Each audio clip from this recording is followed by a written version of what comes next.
जी, बिस्मिल्लाहिर्रहमानिर्रहीम। सनाउल्लाह आपसे मुखातिब हूँ और 26वीं आईनी तरमीम जो है वो मुकम्मल हो गई। सदर पाकिस्तान ने दस्तखत कर दिए, गज़ट नोटिफिकेशन हो गया और जिस वक्त ये मैं वीलॉग रिकॉर्ड कर रहा हूँ तो उस वक्त तक तो नहीं, लेकिन आने वाले चंद घंटों के दौरान, चंद मिनटों के दौरान आइंदा जो का चीफ जस्टिस ऑफ पाकिस्तान की जो तैनाती के लिए 12 रुकनी जो पार्लिमानी कमेटी है वो भी तश्कील पा जाएगी और उसके हवाले से नाम आ गए हैं, जिसमें सेनेट से 4 अरकान हैं, जिसमें नून लीग के आज़म नज़ीर तारड़, पाकिस्तान पीपल्स पार्टी से फारूक एच नायक, पीटीआई से बैरिस्टर अली जफ़र, जेयूआई से कामरान मुर्तज़ा, ये 4 सेनेटर हैं। जबकि नेशनल असम्बली से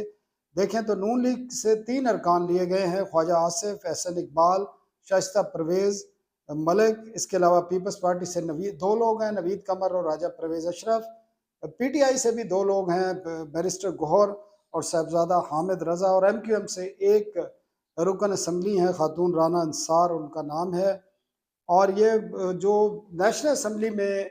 अरकान की जिस जिस पार्टी की जितनी तादाद है उसके तनासब से इन अरकान का इंतखाब किया गया है और इनका नोटिफिकेशन होगा। और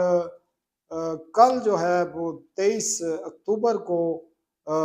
इनका जो है पहला इजलास होने जा रहा है इस पार्लिमानी कमेटी का, जिसको अभी नोटिफाई होना है और जिसमें इनके TOR जारी होंगे और वजारत कानून के ज़रिए जो चीफ जस्टिस ऑफ पाकिस्तान हैं फ़ाइज़ ईसा, उनसे जो है 3 नाम लिए जाएंगे सीनियर मोस्ट जजों के। वो कौन से नाम होंगे और आया कि उन्हीं में से जो सीनियर मोस्ट हैं जस्टिस मंसूर अली शाह उनको चीफ जस्टिस बनाया जाएगा, या जस्टिस मुनीब अख्तर हैं, या जस्टिस याया आफरीदी हैं।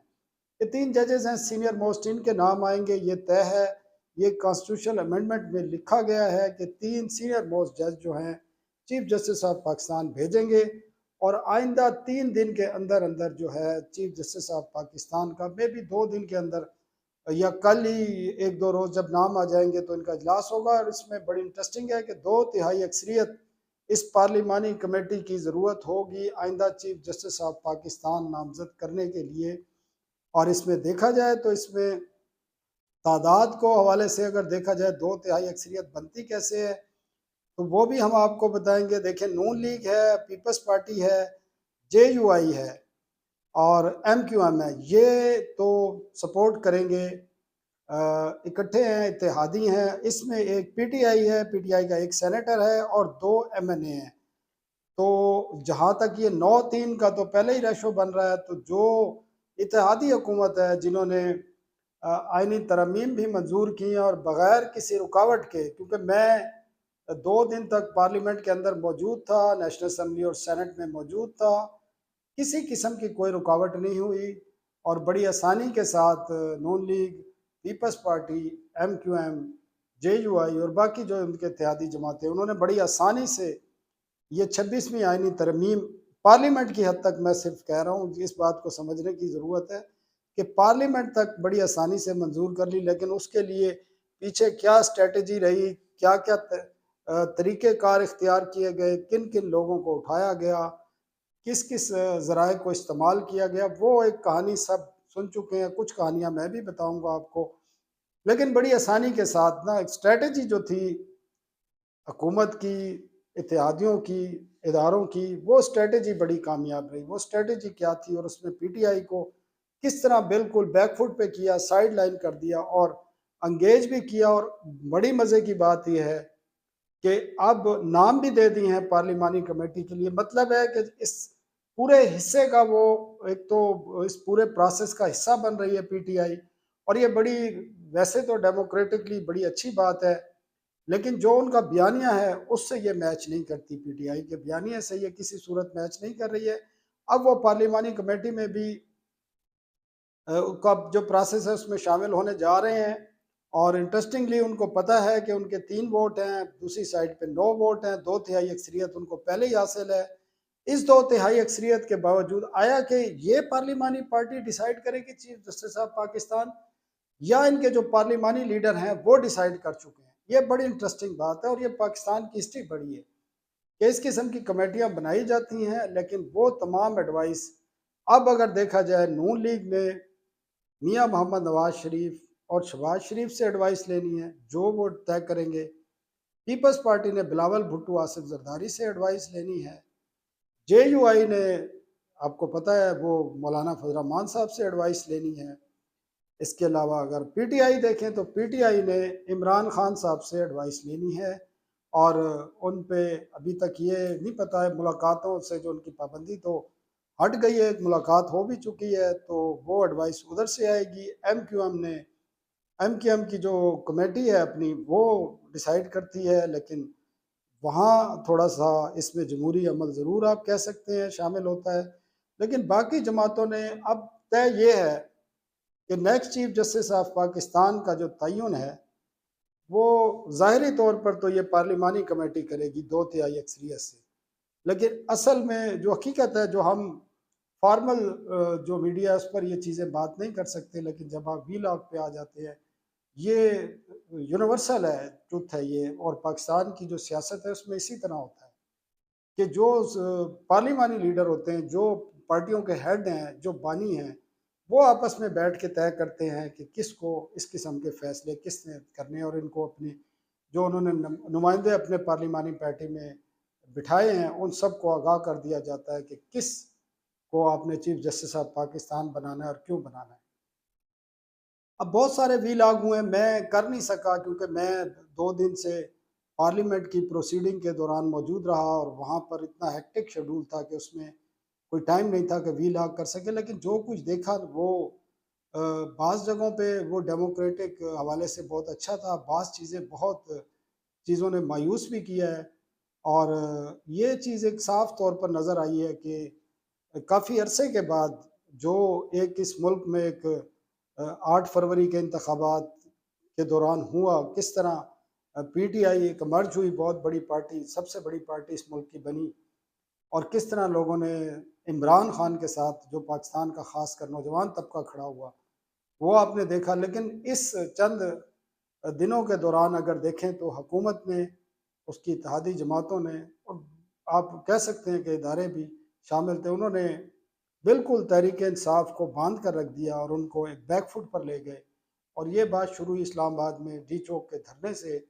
उसके बाद स्ट्रेटजी थी, आपको पता है, वो नज़र आई कि इमरान खान से मुलाकातों पर पाबंदी लगाई, उनके अखबार बंद किए गए, टेलीविज़न बंद किया गया, मतलब है दुनिया से उनका जो राब्ता है मुनक़ता कर दिया गया कि वो डायरेक्शन भी ना दे सकें, और वो स्ट्रेटजी का हिस्सा था। ये मेरी जो पार्लियामेंट के अंदर कुछ हुकूमती अरकान से, कुछ लोगों से बात हुई, उससे ये, और सूरत हाल से भी ये चीज़ वाज़ेह हो गई कि ये सारी एक स्ट्रेटजी थी, और जिसका मकसद ही ये था कि आईनी तरमीम को पास कराना है, एहतजाज को रोकना है, और दूसरी तरफ मौलाना फजल रहमान के ज़रिए, पीपल्स पार्टी के ज़रिए तहरीक इंसाफ को इंगेज किया गया, बाकायदा इन तरमीम पर उनको बिठाया गया, उनकी बात सुनी गई,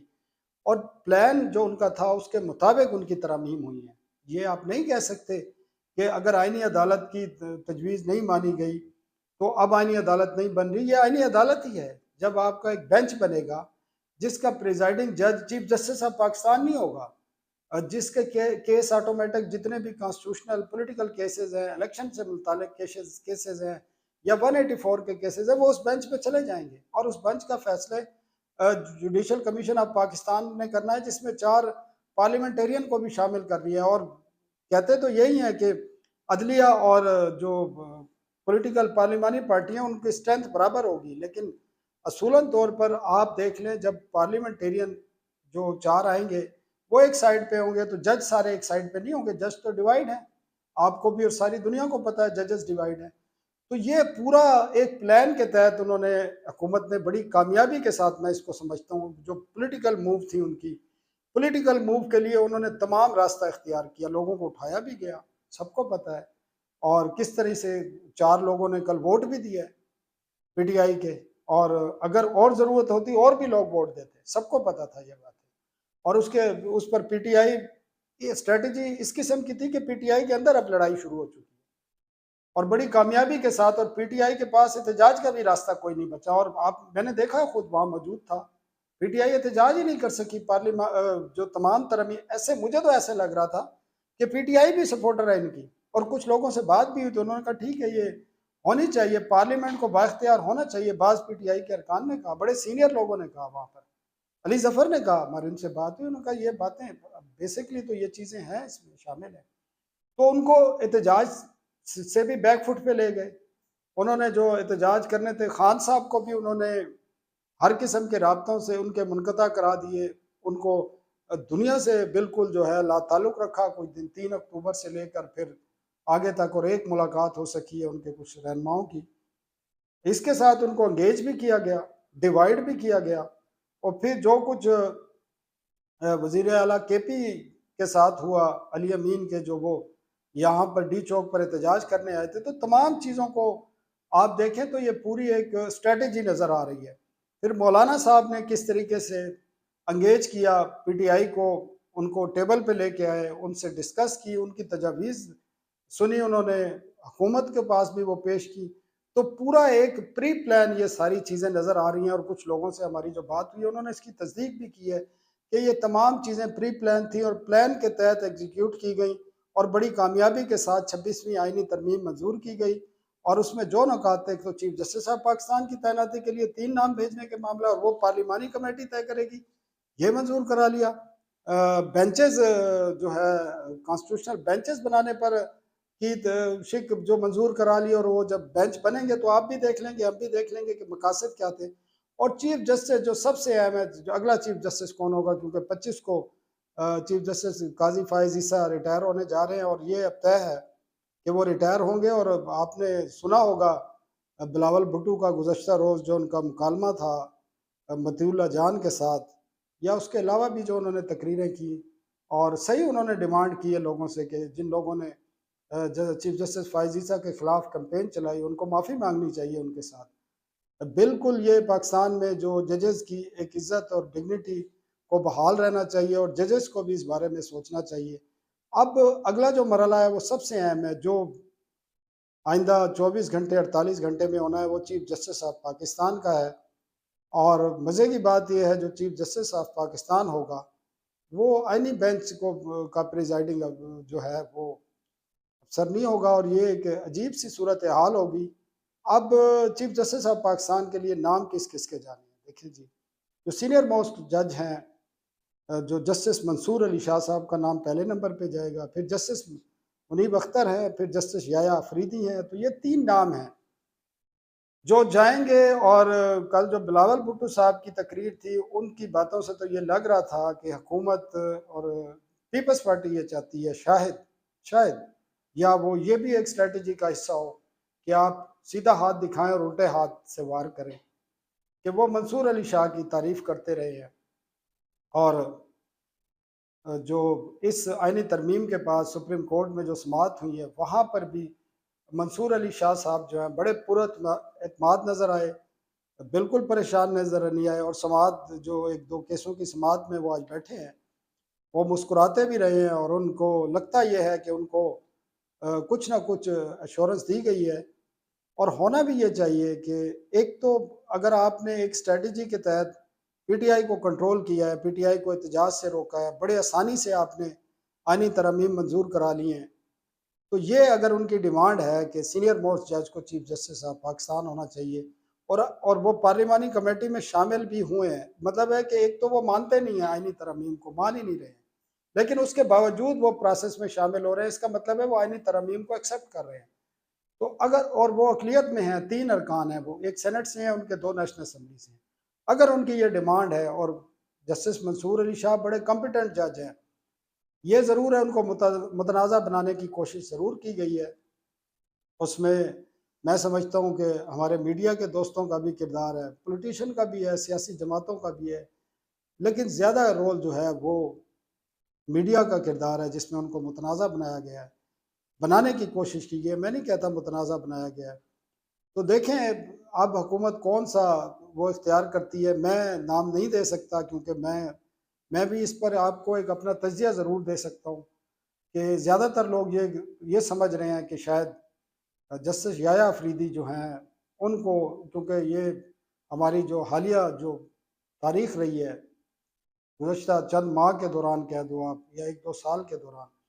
वहाँ पे जब बेंचेस बनते थे तो लोगों को पता होता था कि फलाना बेंच बना है तो ये फैसला किस किस्म का आएगा। तो यहाँ ये फैसला इस किस्म का नहीं आएगा